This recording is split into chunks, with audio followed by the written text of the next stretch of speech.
we are particularly interested in and invested in a concept called agrivoltaics. And that's the combination of agriculture and solar photovoltaics or solar panels, and how we can interact with the farming community, whether that is having livestock underneath the arrays, sheep or even cattle in the future. For the last 20 years, we've seen pretty stagnant growth in what's considered our load, our energy usage, which is in part a real testament to us becoming more efficient as a country. You see more energy efficient appliances, more energy efficient homes and vehicles. But you're right, with the advent of AI and data centers and EVs, we're seeing a huge spike in the projected energy use for the next several decades. I've seen a remarkably quick embracing of agrivoltaics concepts. Now it's just a matter of having more people learn about it, having more farmers learn about it, and kind of scaling this up. But I am thrilled with what I'm seeing now. And if I can find 10 more bigger farms connections around the country to continue to kind of grow this space, I would be over the moon.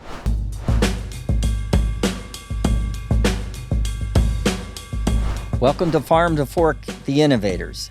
I'm David Maloney, president of Datum FS.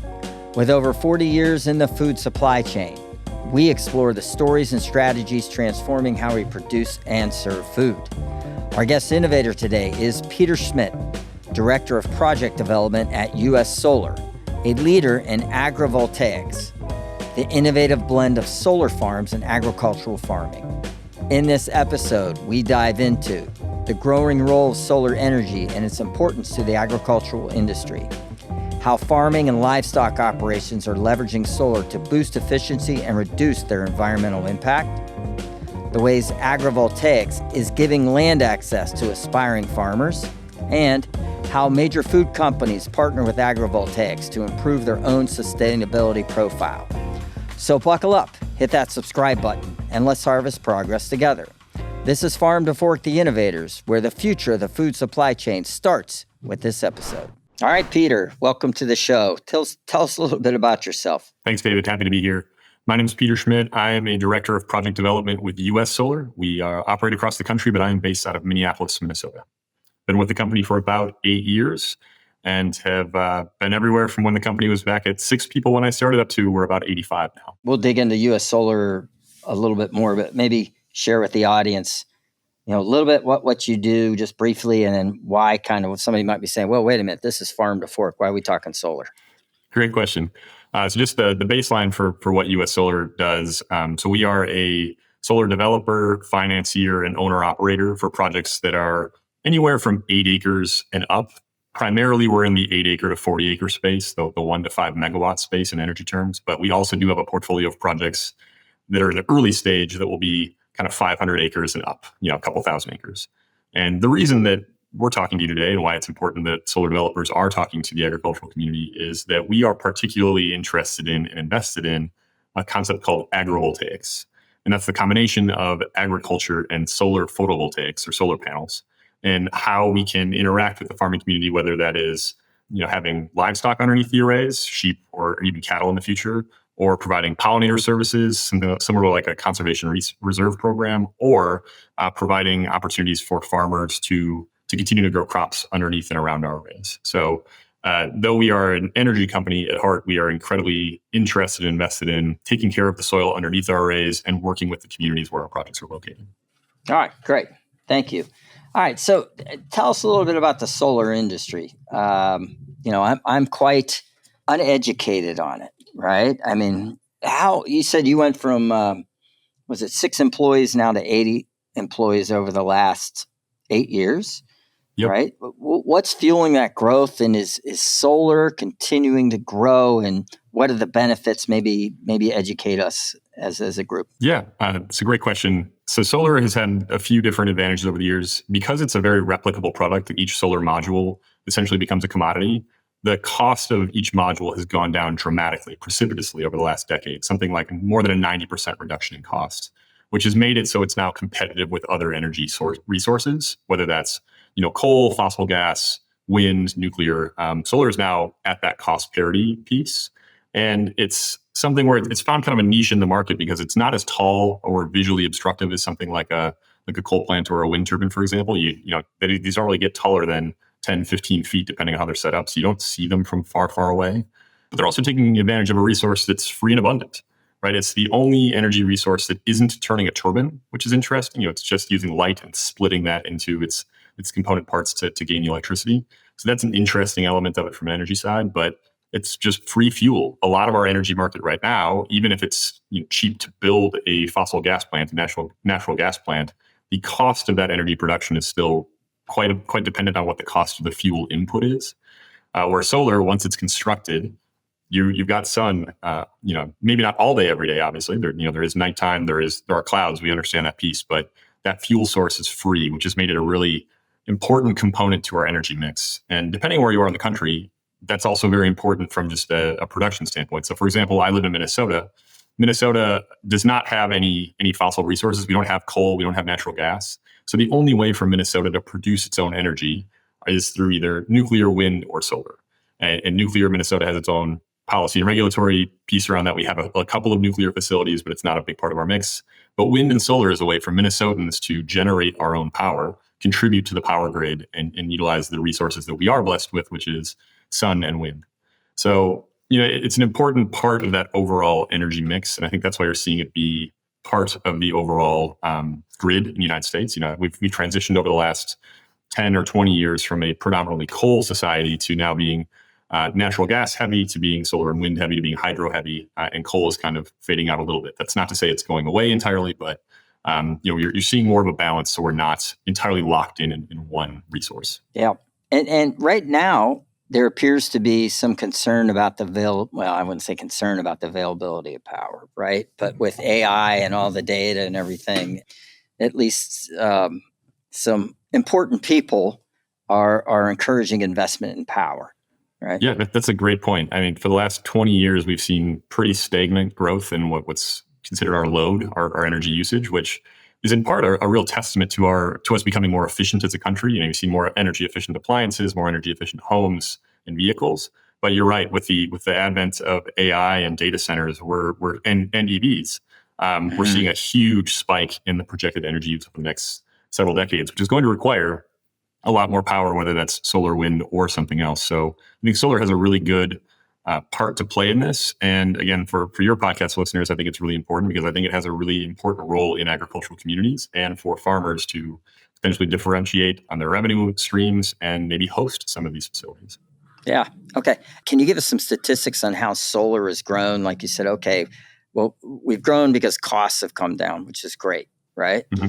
But how much has it grown and what's it contributing to the total power usage, let's just say, in the United States? Yeah, it's still a relatively small overall percentage. I think we're sitting around 2 to 3% nationally. It's going to be state by state a little bit different.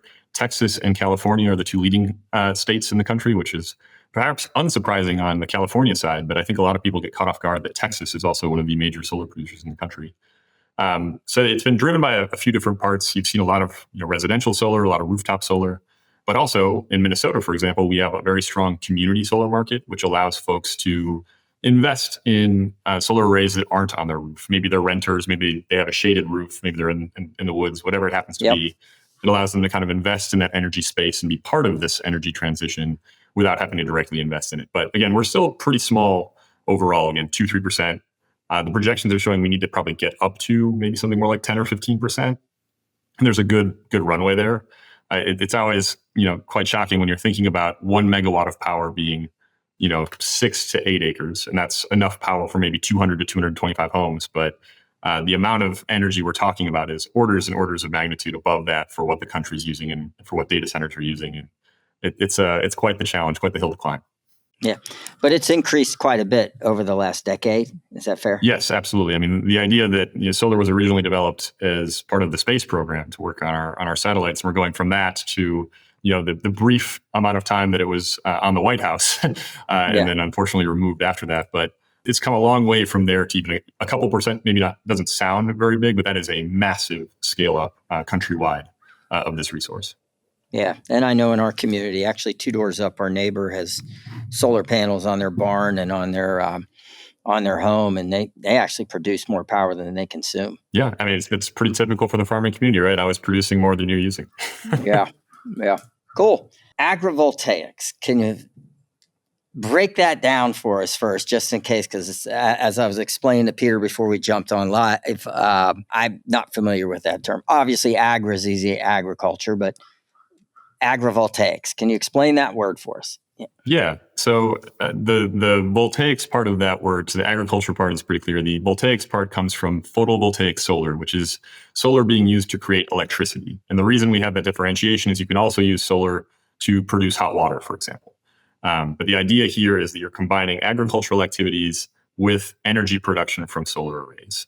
And there's a little bit of nuance to this where there's a few different buckets it can fall into. So the example you just gave where there's solar panels on top of a roof or on top of a barn, we don't necessarily look at that as agrivoltaics because it's not, the solar isn't interacting with that Sure. agricultural operation anyway. It's still good. There's nothing wrong with it by any means. We should absolutely support it, but it doesn't fall into that broad bucket of agrivoltaics.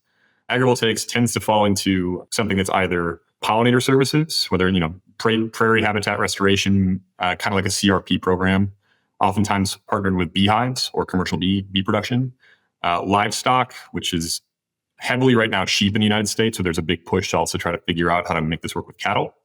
And then also crop production.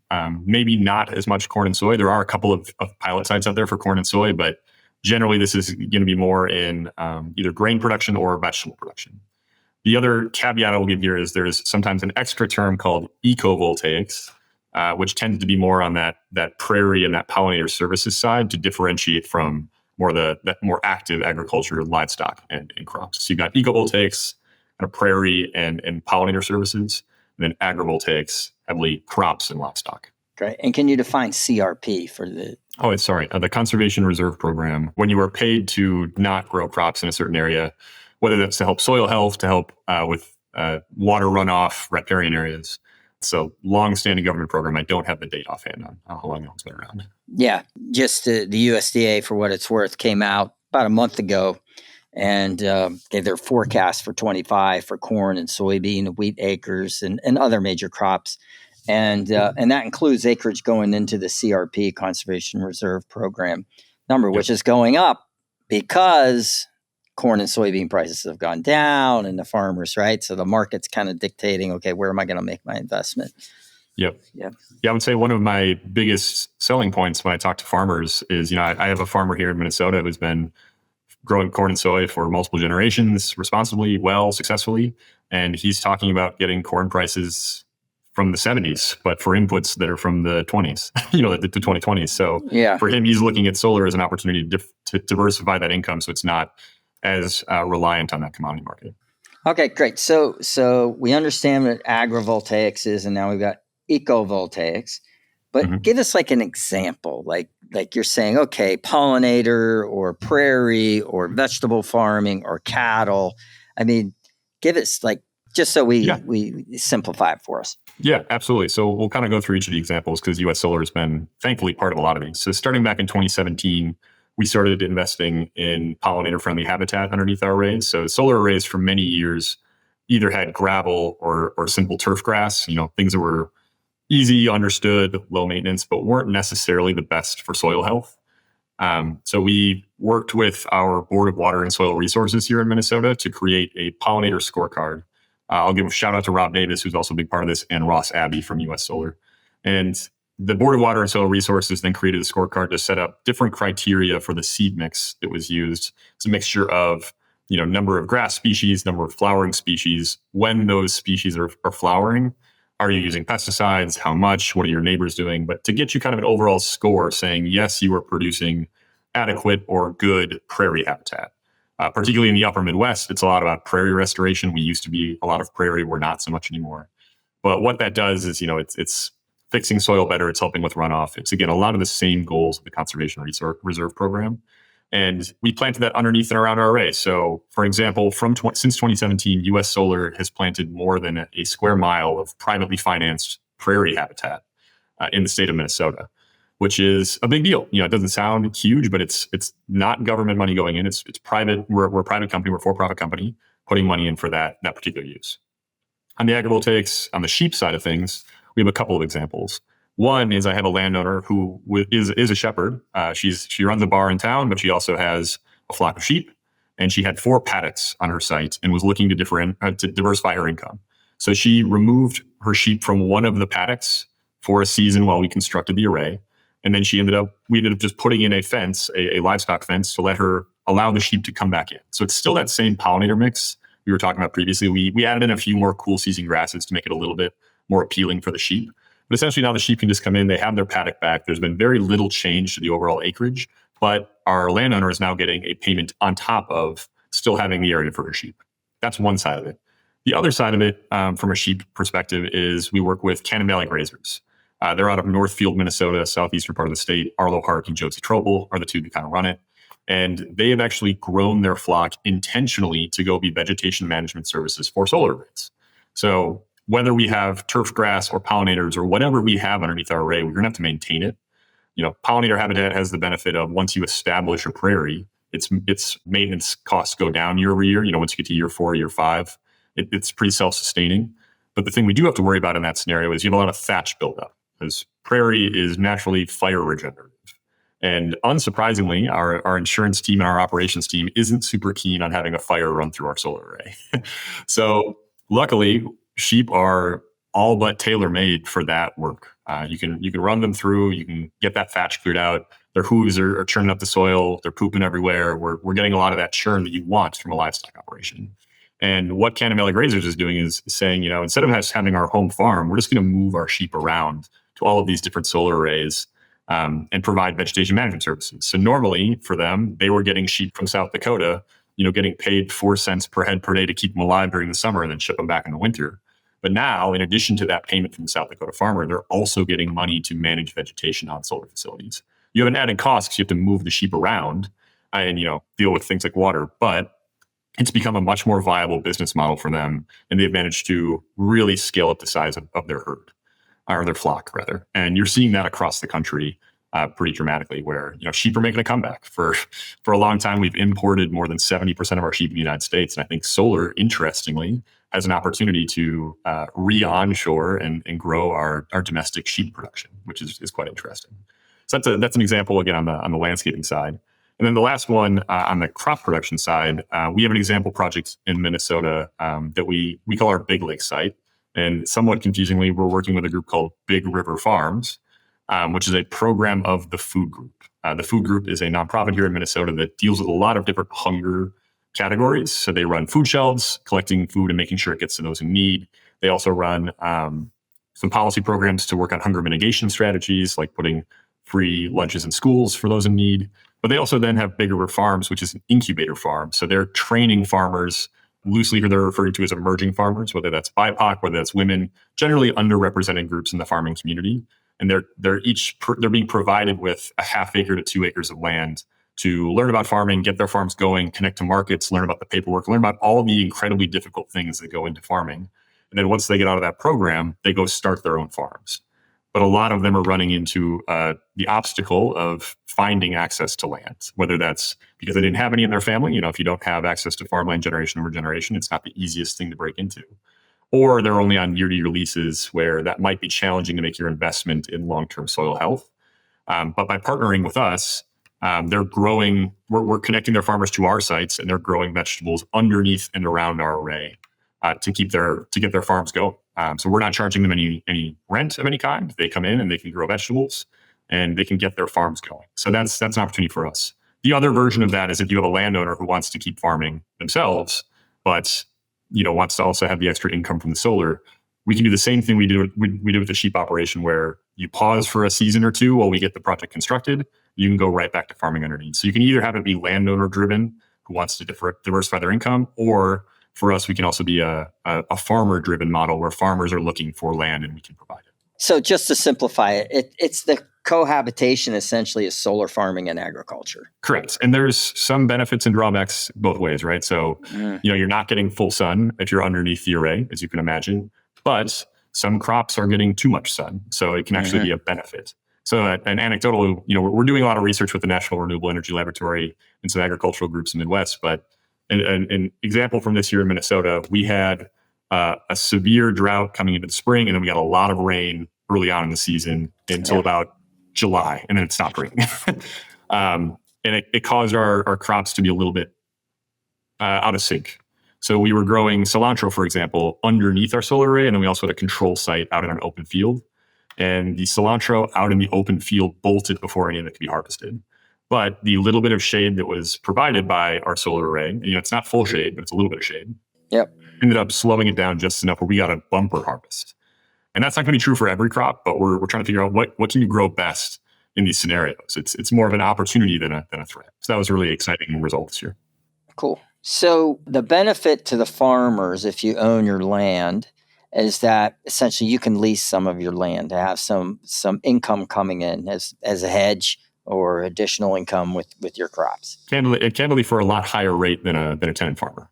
And a little bit more stable. Like this is a 20, 30, 40-year contract as opposed to maybe a year-to-year or a 5-year contract. But the rates you're getting from solar developers are usually 3 to 4x what you're going to get from a tenant farmer. So if I live on 6 acres and if I wanted to lease some acres, you're telling me that generally I would be paid more to lease that to you for solar as opposed to having somebody in and leasing it to somebody to let their cattle graze or plant strawberries or whatever it may be.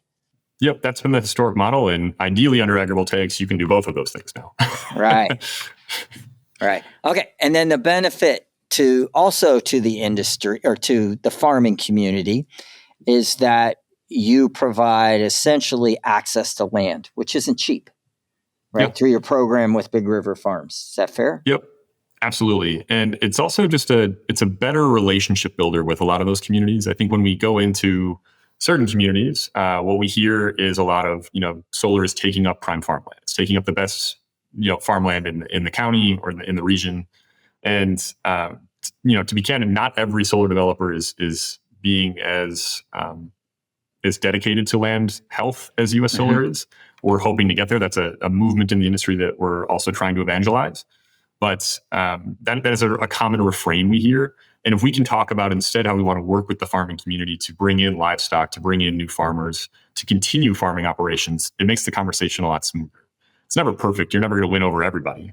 But if you can show that good faith effort, that commitment to the farming community that they've had for generations, we want to be good neighbors. We want to be good stewards as well. And this helps quite a bit with that. And you've brought up soil health, and do I understand correctly, land health the same, right? Mm-hmm. Why is that so important to U.S. Solar? Well, for us, partially, we are the de facto stewards of the land on these sites that we're occupying. And we want this to be a good experience for everyone involved because we don't think solar is going to go away at the end of our individual contract. Maybe our solar array gets decommissioned after 20 or 30 years and it goes back to farming after that. But I want to be able to talk to other farmers and say, hey, you should also do this. We want to be able to show that we are being a good partner because there are some of these operations that are going to go back to agriculture when they're done. And I don't want to hand a farmer back land that is worse than what we got because that's setting up that farmer for a bad experience. And then it's going to give them a negative perception of my industry. But overall, I mean, not everyone's going to be in this space, but I'm also someone who wants to be a good steward of the land. Before I got into solar, my wife and I ran a compost processing company. I've always been interested in the food and the soil space. Sure. Because, we've been gifted this great earth, and it's something that we should absolutely be trying to take care of. And that, just because we're producing a renewable electron, which I think is a good thing, doesn't mean we should just stop there and say that's good enough. You can always be better, or you can always try to integrate yourself and help the world in a better way. Yeah. And folks, just in case this is your first episode, we have several episodes on how important the soil is, not just to agriculture, but quite honestly to our global warming, right? And how the soil, if our soil is handled correctly, right, it can actually be positive for our environment. Like we did an episode back in September with Royal Family Farming out of Washington State, where they're producing 10,000 head of cattle that are carbon negative or better than carbon neutral. Right. I just listened to that episode yesterday. It was great. Yeah. So the soil is critically important to global warming and what's happening there, but also I'd offer critically important to the nutrients and the nutrient density of the foods we're consuming, et cetera. So Nutrient It, density, habitat. I mean, one of our great yeah, partnerships we've looked at is with Pheasants Forever. They're a hunting advocacy group in large part, and they looked at solar as an opportunity to provide ground bird habitat, because if what is prairie if not ground bird habitat? And we're providing a little bit of predation protection via our fences, and it's increasing the stock of ground birds for hunting here in the Upper Midwest. cool, cool. Yeah. Good. All right. So, what are the challenges with agrivoltaics? Yeah, that's a great question. I'd say the most pressing one right now is a little bit more on the education side. We have a lot of solar sites now, even just as US Solar, we're one of many developers, but we have more than 100 projects and sites around Minnesota, for example. We're now operating in 12-ish states, and we'll have projects in those states as well. But finding farmers who know about agrivoltaics, who are interested in learning more about it, who are open to the idea, I'd say is the most challenging right now. I think naturally, when you tell a farmer the first time, hey, I'd like you to grow vegetables underneath a solar array, the initial thought is that's going to be shaded. How am I going to do that? I have different equipment size. So a big part of what we're doing right now is trying to have at least demonstration projects so farmers can come stand on those sites and feel what it looks like and see the amount of acreage they could be working with. So I think that's kind of the biggest challenge for us is we have a lot of land access. We have a lot more land access we're going to need. And how do you make farmers see this as an opportunity as opposed to just a threat to their prime farmland? So I think that's far and away the biggest part. Maybe a secondary one is candidly setting up an agrivoltaic facility doesn't necessarily change the cost of the project a whole lot. There can be some arguments about that, but it does require some more soft costs in terms of coordinating with farmers, coordinating with shepherds, making sure farm access agreements are set up, insurance is set up, the normal red tape and paperwork you'd expect from an energy operation or a bigger business. And I haven't found it to be a trip up, but if you're asking a farmer, hey, should I just continue what I'm doing currently where I don't have to think about this or Right. get myself up to speed and learn about this, that can be a little bit of a challenge. But again, I think there's a huge opportunity here for the agricultural community to be farmers as land, as vegetation management. Growing crops is a great vegetation management scenario for us because it means there's always someone looking after it. So I think, again, it's that education piece, because as you said, how often had you heard of the term agrivoltaics before today's episode? Yeah. Zero.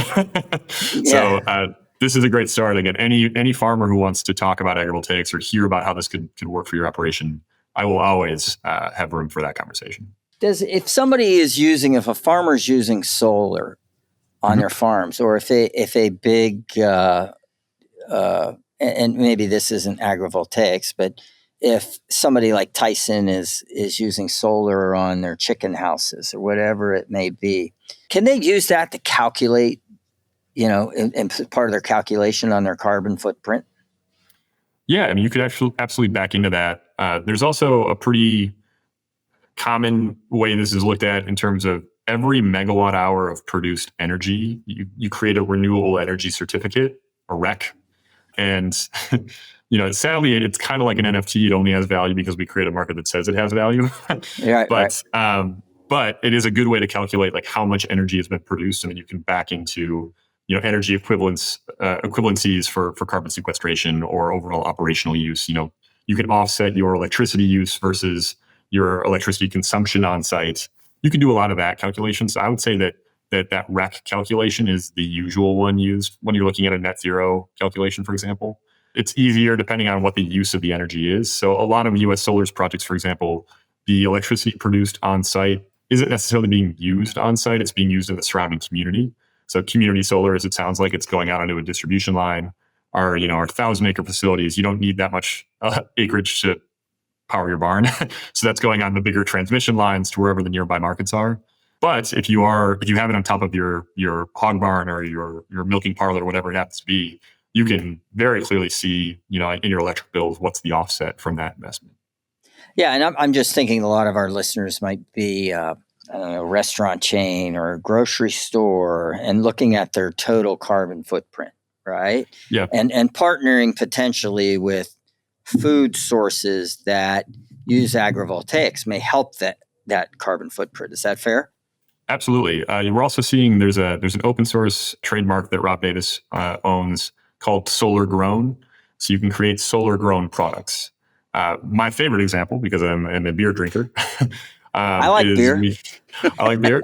So on the same site I was mentioning, the Big River Farms is on. We also have Yep. beehives. So we've collected that honey, and one of our customers is a brewery just 2 miles down the road. And we happened to ask them, "Hey, do you have any beers coming up that need honey?" Yeah. And they happened to be coming up with a dark Bock with honey beer.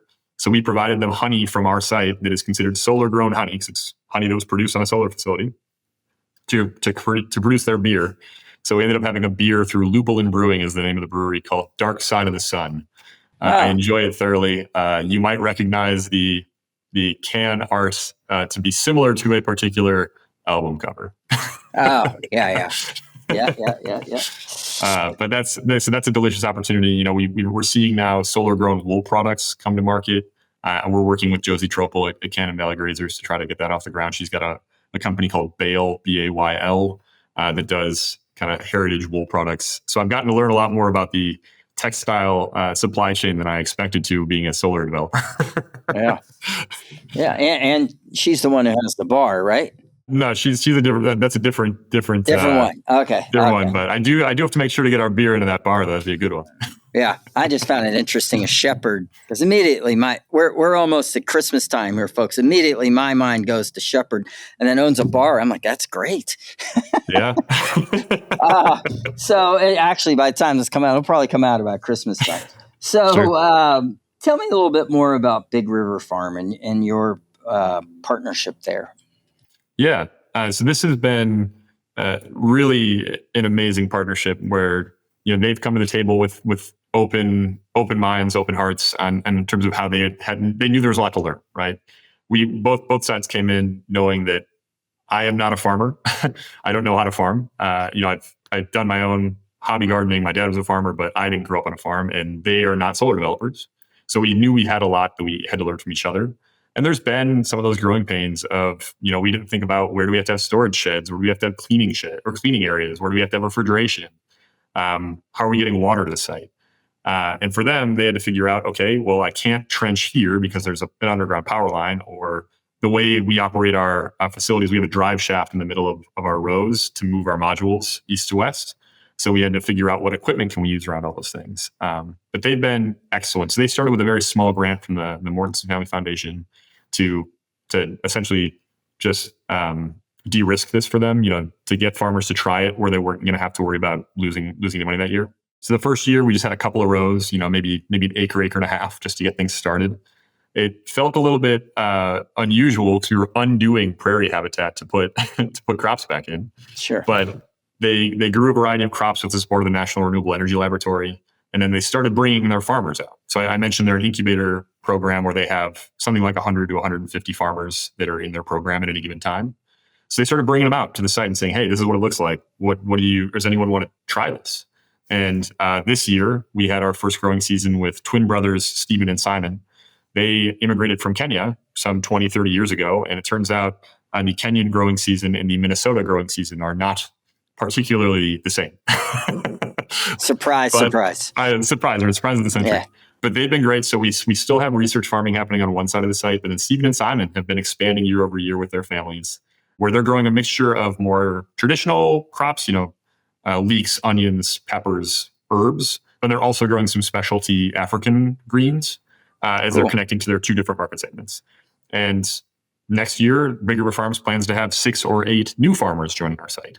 And it just kind of keeps growing. We also, US Solar donated money this year to put in a well to make things just easier. You know, instead of having jugs of water delivered, obviously it's a lot easier for farmers if they have water on site. So they're putting in a well yet this fall. It's going to be close on beating the snow here in Minnesota or not, but we'll make it happen. But that's the plan, is they're on that site now. But the benefit for them is they're constantly matriculating more farmers through their program.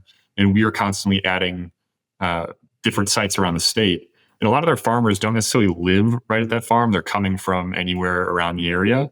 So for us, the other benefit is we can provide locations that are closer to these folks' home. So they don't necessarily have to uproot their family and move in order to be farmers. We can provide sites that are close to them and still allow them to get into the agricultural sector, be part of this industry that they really want to be part of.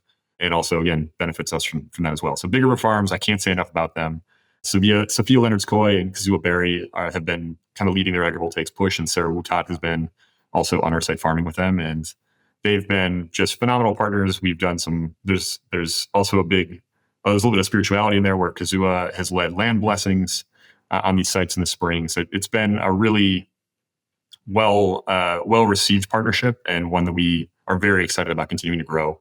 That's not to say that we're only going to work with Big River Farms. If there are other farmers listening to your podcast that want to talk about how they could get to be part of this, we're more than happy to have that conversation. I believe you're down in Florida, and there's actually a slowly growing agrivoltaic movement even down there. There's a woman named Seta who's getting an agrivoltaic farm set up on her historic land as well. So it's slow and steady, but this is where I want to see the solar industry go, is hand in hand with the agricultural sector. And just take a step back for a second. Can you kind of educate the audience quickly who Big River Farms is? Oh yeah, sorry. I must have forgotten this earlier. So Big River Farms is a program of the Food Group. The Food Group has a variety of different focuses. One of them is food shelves, and they collect food from primarily from farmers markets. Yes, sorry. Yes, you did. Yeah. So Big River Farms is a program of the Food Group. Again, they're out of Marina and St. Croix, which is right on the border of Minnesota and Wisconsin. So they have their home farm there. They're actually leasing that farm right now. So the spoiler alert plan is that I'm working on a much larger solar facility a little bit to the north of them that we are hopeful that they can eventually move on to or expand onto. Right. To continue to grow their operations. So I think they're doing great work. And, everything we're hearing is, for decades, we've heard about farming consolidation and the loss of the family farm. And Big River Farms is trying to maybe not restart. I'm not saying it's that dire, but bring more folks into the agricultural sector, bring more folks into farming, which I think is a benefit for everybody. Yeah, for sure. And some of the podcast episodes we've discussed the challenge of getting the kids or the younger people into agriculture. It's probably not the predominant challenge, but one of the challenges that appears to be that because we as a society generally have had this race to the bottom with our food, like how efficiently can we produce it, how inexpensively can we sell it, that it's kind of lost its purpose. Right. It doesn't mean anybody's doing anything wrong. It's just kind of the pendulum swung a little bit too far, perhaps. Yeah. And you see the same thing. You see the same thing in the energy sector, right? Electricity is also a commodity in many ways. And how do you differentiate a solar electron from a wind electron from a gas electron? Well, if maybe there's an argument to be made that a solar electron that is in partnership with a farmer is more valuable to society than a normal electron. That's interesting because with agrivoltaics, you can say, does that become part of the calculation? Does that become part of the soil health where you have the ruminants on the soil, right? The soil's not being tilled, right? Does that become part of the calculation with the solar? We're certainly hoping to. So right now, we've taken the first step, for example. So Minnesota has a program called the Water Quality Certified Farm program. It's run through our Department of Agriculture. I'm sure there are similar programs in other states. But we've worked with them to make sure that we are treating the soil correctly, whether it's with livestock or with crops, to treat the soil well. And one benefit of that program is that producers on that site can use the Minnesota Department of Agriculture Water Quality Certified Farm logo when they're advertising their food, their crops. But as of now, there's not a market benefit that says that the electron is more valuable. There's a couple of programs. So MRETS, which is a group that trades in those renewable energy certificates that I mentioned earlier. Mm-hmm. They're starting to stand up a program that has specific renewable energy certificates that have some kind of either agrivoltaic or sustainability bend to them. And that's partially in response to, you are seeing some corporates, whether it's Walmart, Target, US Bank, Wells Fargo, whoever, who are saying, not only do we want to procure renewable energy for our various climate goals, but also want to go a step further in some way, shape, or form. So those are all informal mechanisms to support agrivoltaics. There are a couple of state programs around the country as well. Massachusetts and Maryland have programs that are trying to actively support agrivoltaics. Here in Minnesota, we're just trying to get them to define agrivoltaics, so we're at least speaking the same language. Maybe the next step is saying, hey, do we want to support this in some way, whether it's supporting the farmers to get these operations started, whether it's saying utilities need to procure a certain amount of agrivoltaic projects as opposed to non-agrivoltaic projects. That's kind of the next tier. But I think there's an excellent opportunity for, energy and agriculture to work together in a way that they maybe haven't in the past. Yeah, and I really like the partnership with Big River Farms at giving aspiring farmers access to land. Right? Absolutely. Yeah, and just talking to them at some of these events has been phenomenal when they're, talking about how it's allowing them to actually get going. Yeah. Because here's a news flash, folks. Land isn't cheap, right? Not at all. Not and we're at not all. making more of it. Yeah. So if I might be, if I'm one of the listeners, I might be thinking, well, this is great, U.S. Solar, but why are you doing this? You said you're for profit, right? Mm-hmm. What does U.S. Solar get out of this equation? Absolutely. Well, one, I do. Bonus season's coming up, but I definitely want to shout out my leadership.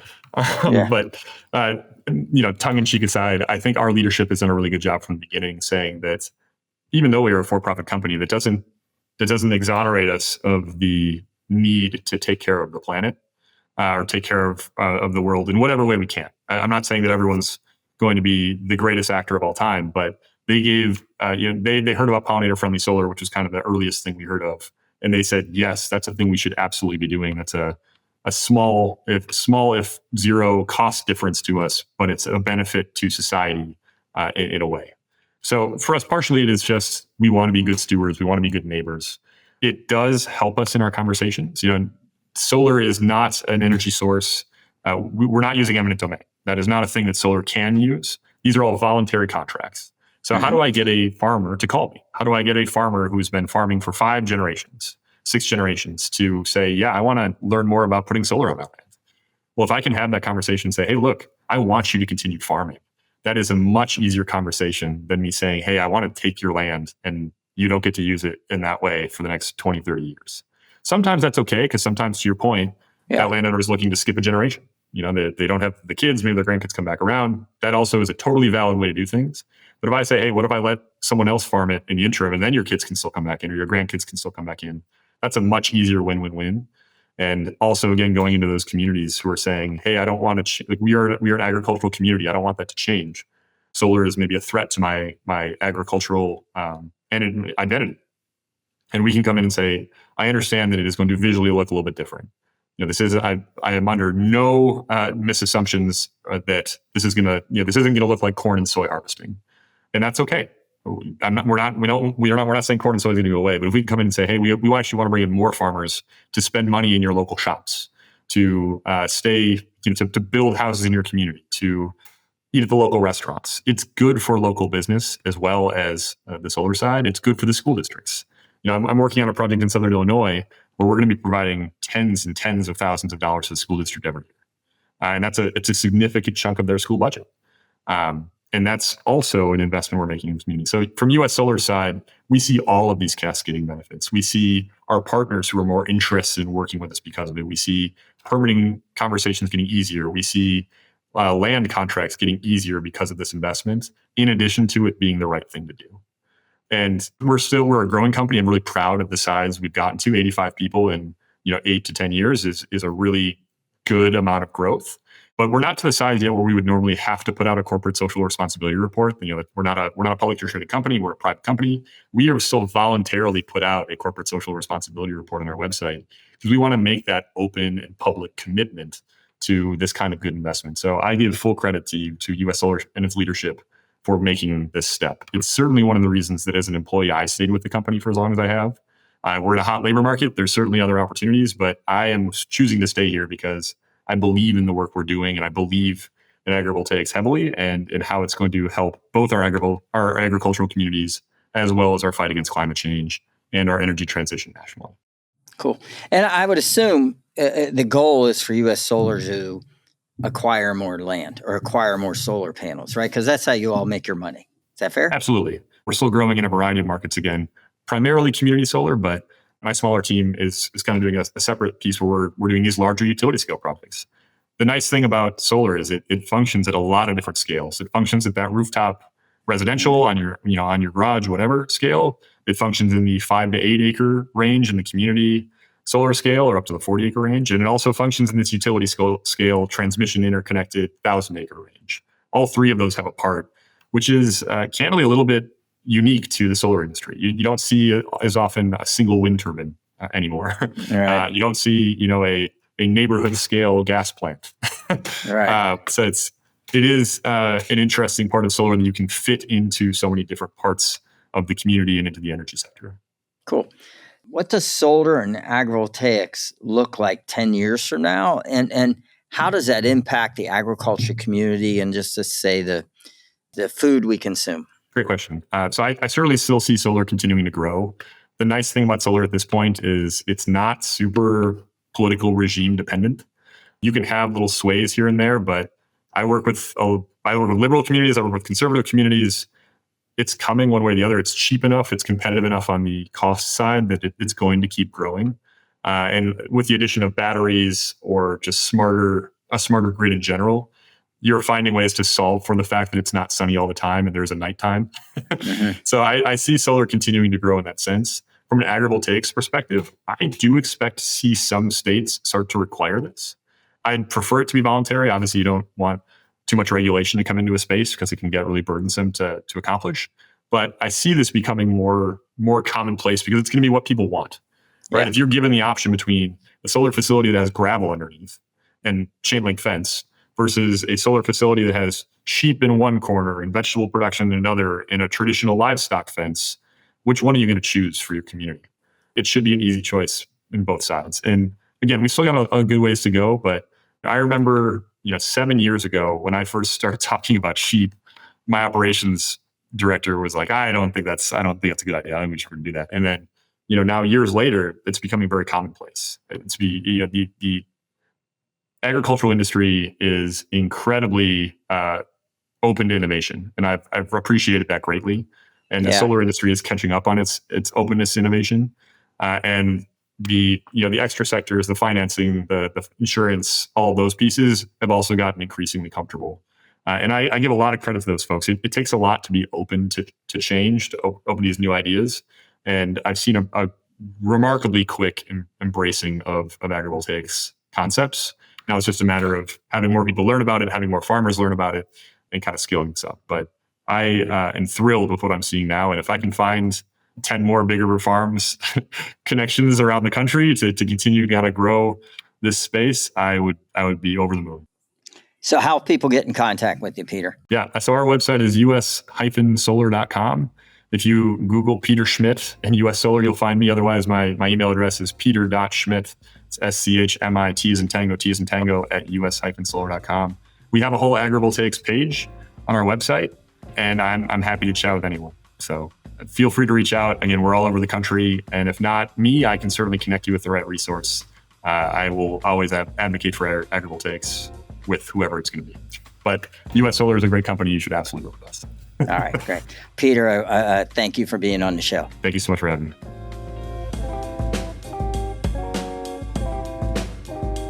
And that brings us to the end of another insightful journey through the fields of innovation on Farm to Fork, the Innovators. It's an honor to have you listen. If you found today's episode as fascinating as we did, don't forget to share it with a friend, write a review, and hit that subscribe button so you never miss another episode. Farm to Fork is not just a podcast, it's a community of forward thinkers and change makers. Your thoughts and ideas matter to us. Reach out on social media or through our website, datumfs.com, and be a part of the ongoing conversation. As we wrap up today, remember, the future of the food supply chain is in our hands. Stay curious, stay innovative, and let's continue growing together. Until next time, this is David Maloney signing off from Farm to Fork, the Innovators. Thank you for being a part of this community. See you in the next episode.